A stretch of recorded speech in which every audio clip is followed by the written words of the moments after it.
পবিত্র মদিনা মনোয়ারা এরকম একটা মনোমুগ্ধকর জায়গা, যে জায়গায় মানুষের মন খারাপ থাকলেও এই জায়গায় আসলে মন এমনিতেই ভালো হয়ে যাবে। এই বাচ্চাদের এরকম সুন্দর একটা বিনোদন কেন্দ্র, মাঝে মাঝে ইচ্ছা করে এইরকম জায়গায় বাচ্চাদের মতো আমরাও খেলা করি। এই জায়গাটা যতই দেখি, এই জায়গাটার আমি প্রেমে পড়ে যাই। যতই দেখি দেখতে ইচ্ছা করে বাচ্চাদের মতো নিজেও এখানে একটু গোসল করি, খেলা করি।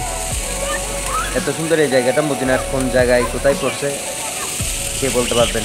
যারা জানেন অবশ্যই কমেন্ট বক্সে অবশ্যই কমেন্ট করে জানাবেন।